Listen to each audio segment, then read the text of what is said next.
Hello, everyone. It is a really tragic day for Nigerians and for Christians in Nigeria. 2 days ago on Pentecost Sunday, dozens of people were killed in St. Francis Xavier Catholic Church in Owo in the deep southwest of Nigeria. It's really a time of deep grief and mourning, but also anger and calls to action. And we are very grateful to have with us here Monsignor Obiora Ike to discuss this horrible event. Monsignor Obiora Ike is the founder of the Catholic Institute for Development, Justice, and Peace in Enugu. He's also the chairman of the Christian-Muslim Dialogue Group in Enugu State in Nigeria. And he's also a Geneva-based Nigerian human rights activist and the executive director of the Global Ethnics Network. So Monsignor, thank you so much for being with us here today. Please, can you tell us what happened on Sunday in Ondo State? Tragedy has occurred, not once, but many times. But this time, too much to even be narrated. Pentecost Sunday is, for Christians globally, the day they remember the birth of the world church. One goes back to the New Testament to read the Acts of the Apostles about the Spirit coming on the apostles and empowering them to go around the world and preach. Pentecost Sunday is very unique. But that terrorists, jihadists, Fulani herdsmen, Boko Haram, ISIS-led groups would identify the tiny town of Owo, which is important, by the way, for an attack on St. Francis Catholic Church that has left over 80 human beings dead, and some more are dying in hospitals. God bless them. But then decimate an entire Christian community and put a country in disarray. I mean, explain to me what the death and killing of children has to do with whatever political abracadabra happening anywhere. A couple had wedded on Saturday. They went to Sunday for Mass. Husband and wife are killed. A complete parent, grandparent, parent, and children have gone to church. All of them die. Now, people go to church to receive blessings. But on this Sunday, they come to church to have, first of all, detonations of IEDs and then random shooting, not by one, not by two, but by many killers. And some of these killers, by the way, have been arrested and identified. They are Fulani, they are terrorists, they are jihadists, and they have come from another state of Nigeria because they have been operating in the north. Now, Owo is in the west. Ondo State is in the west, is bordered by Niger State. They have crossed into Niger State, which is at the heart of the country, geographically speaking. And they want to spread everywhere. And the purposes are clear. 4 things. 1, impose, spread Islam by terror. 2, take away lands that belong to locals, indigenous people, many of which are Christian. 3, cause chaos and pandemonium. In other words, create insecurity in the whole place. And number 4, ensure that they can take over power. And we have a government. On the night this thing is happening, on Sunday, the government is having a party, a big party of a political party, eating and drinking, and the matter is not as serious for government. Police is not present, army is not present, and yet they have a cantonment there. I mean, what happened to the Nigerian intelligence that criminals and jihadists will move from one part of the country and nobody can identify them, stop them, take note of it, preempt? Intelligence everywhere, take note, they know. So there is a very clear, we might say, convergence of, we might say, something of absolute intentional lack of taking knowledge, lack of provision of security for these people. And government has questions to answer, because I become government when I take care of the security of lives of people. We are saddened. We have now gotten many more matters. This is not happening once, it's happening regularly in that country. It's happening wherever you look. It's happening as at 2 weeks ago with the leader of the entire Methodist churches of Nigeria, Archbishop Uche, kidnapped not up to 1 mile from where I live in Enugu. on the expressway, an expressway that takes 3 cars on one side and 3 cars on the other side. And they kidnap him and demand large ransom. They released him, of course, but he saw from his own testimony stenches of dead human beings who could not pay to be released.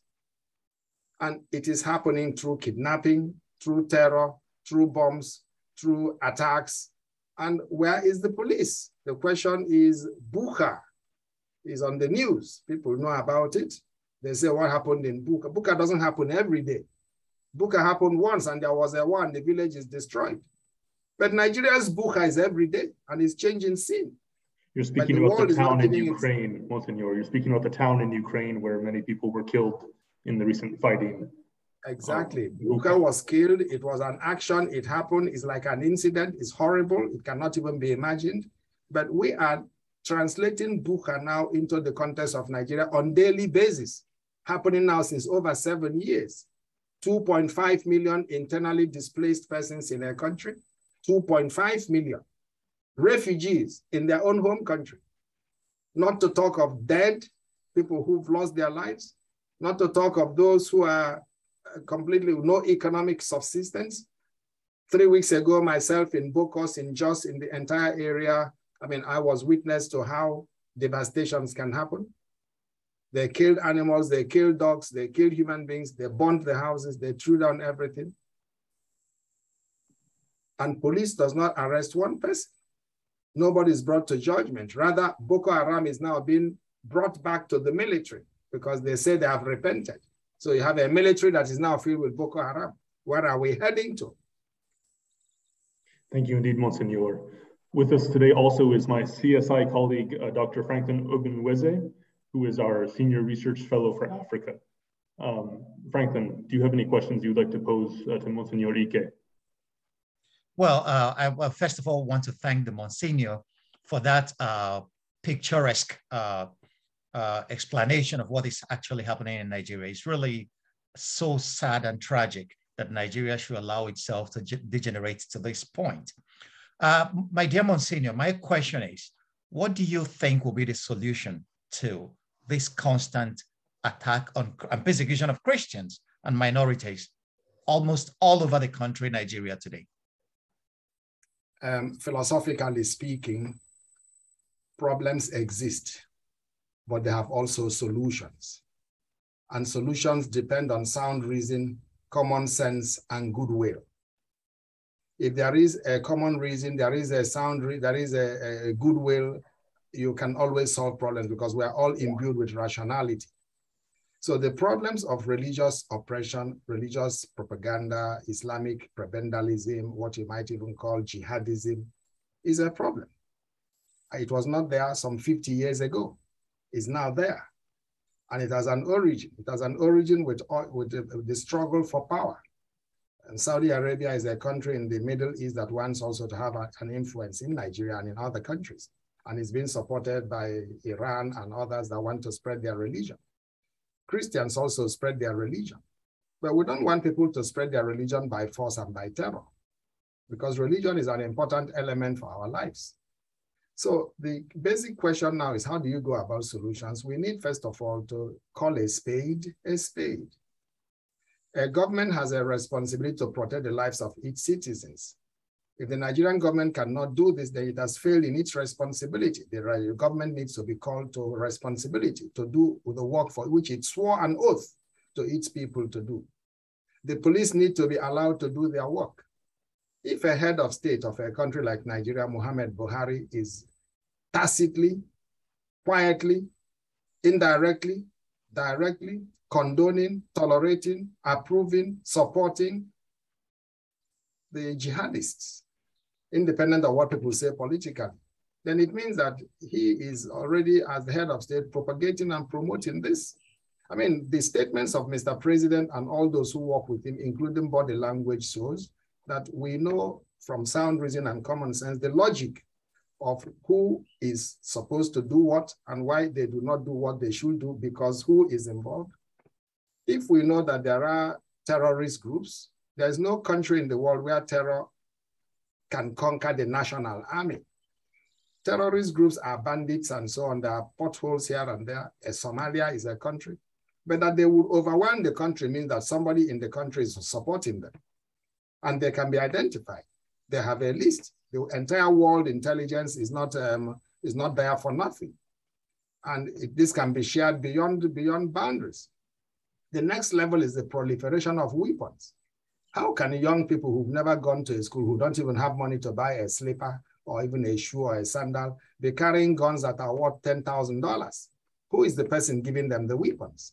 How does the weapon move from one boundary to other? Are there no border controls?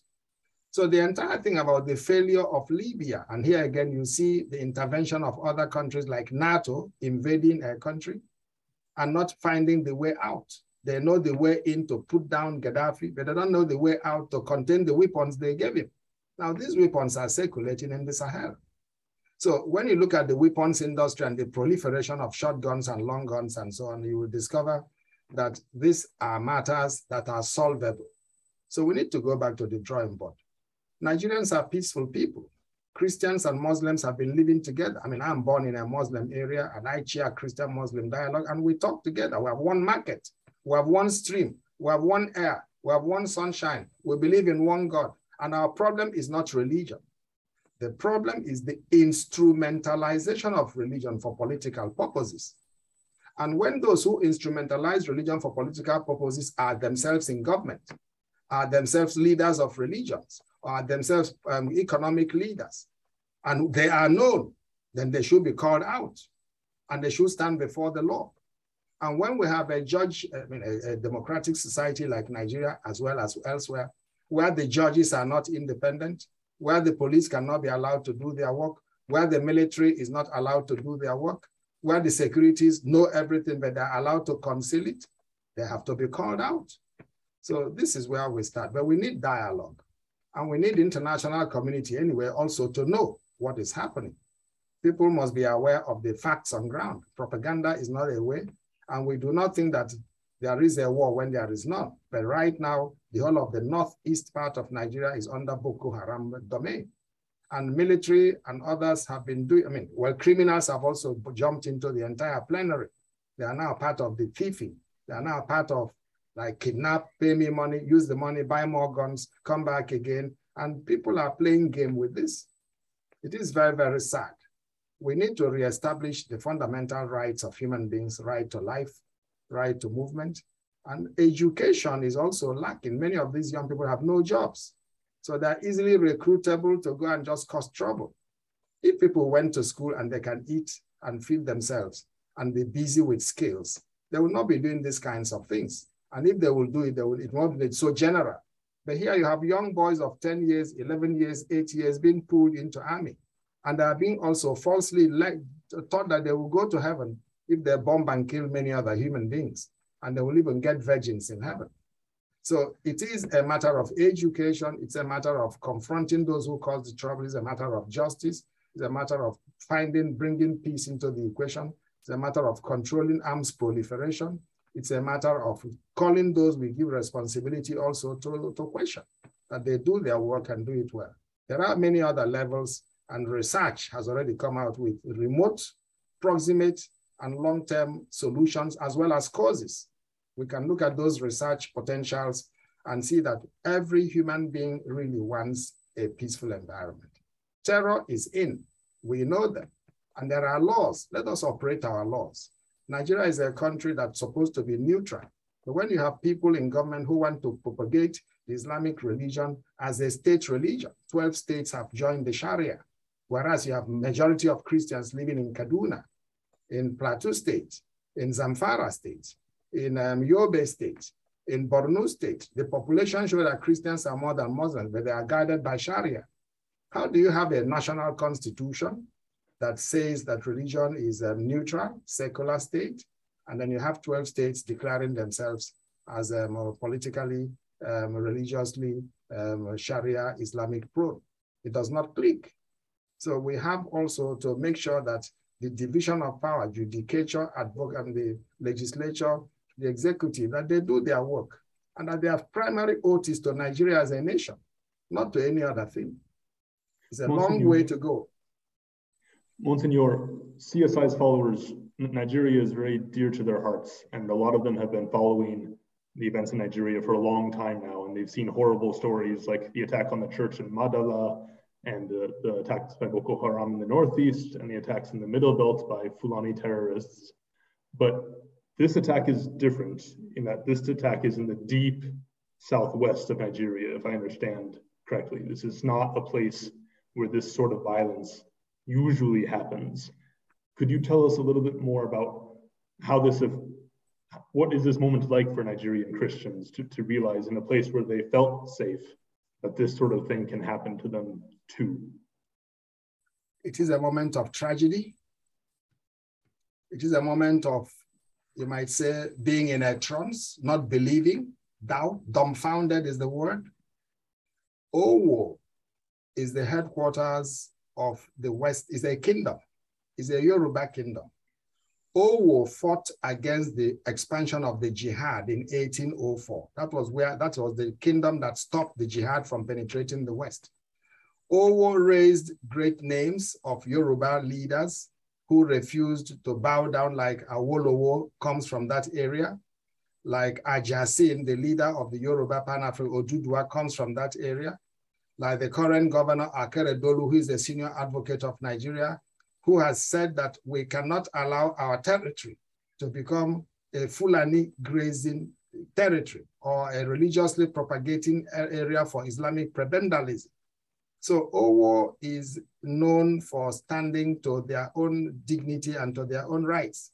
Others also do the same, but Owo in history has been recognized. So, and we are actually celebrating this week we are in, you know, the fight of one of Yoruba land's sons, MKO Abiola, who stood also against injustice in the sense of at the political level. So by giving this sign, throwing a bomb in a Catholic church where the governor has signed a law that open grazing is forbidden, or not only him, but many other governors have signed the same law, but he is the president of the group of governors of the South that has been championing that we cannot allow open grazing to continue in the 21st century, when we know that many countries in the world which have animals know how to make them become more productive, but that the Fulani are using this system to spread not only disease, which the cows carry from water to water, but also spread their presence. This is a tiny tribe in Africa, but they want to be the dominating tribe. And they want to be everywhere. In fact, they believe that they should be giving people's land to graze their cows, whether people who own it like it or not. And if you don't give it to them, then they must take it by force, by driving away the people. That's what's happening in the Benue. So by going to a Catholic church on a Sunday, the terrorists wanted to give a language. I mean, it has shocked Nigeria to the marrows. People cannot believe what they have seen. We've seen worse things. We've seen a war in Nigeria, 2 million children died. That was the Biafra War, 1970, it ended. We've seen terrorists organize, we've seen Boko Haram blow up churches. In Maiduguri diocese, there were 54 Christian parishes standing. About 50 were all down and burnt at a certain time. These are all dimensions of the trouble. But what is shocking to me is that as this is happening, Christians are crying, civil society is crying, the whole country is really turned down, but the president and his political allies are having a party in the headquarters of the country. I mean, that is what makes anybody who listens to this story start wondering, are they celebrating that this is happening, or are they following a plan? I mean, people can plan a party, but when these kinds of things happen, you cancel it. You show solidarity. You go to the site to show mourning. I mean, every country does it. So do we have a government? These are the questions. So Owo is a symbol. The Christian Association of Nigeria has made a statement. But the statements, I mean, the military will make a statement, the police will make a statement, but statements don't bring back those who have died. We have now a lot of people in hospitals. There's not even blood enough to give them. There's not even money to pay for medication. So even this interview I'm doing with you now, I'm looking for money to help people so that they can get life back. I mean, how can we make sure that those in hospitals, that we can buy them the paracetamol, buy them the bandages, and get the blood? So the interview is not enough. We have to do 2 levels. One is long-term solution, but one also is immediate relief. So it's a very sad thing in our country But as we're even discussing it, they are planning the next, because the governor of Kaduna State has said publicly that the terrorists, another brand of terror group, have arrived in his state. So we have the jihadist Fulani, we have the Boko Haram, and now we have a new group with a new name who have come to join.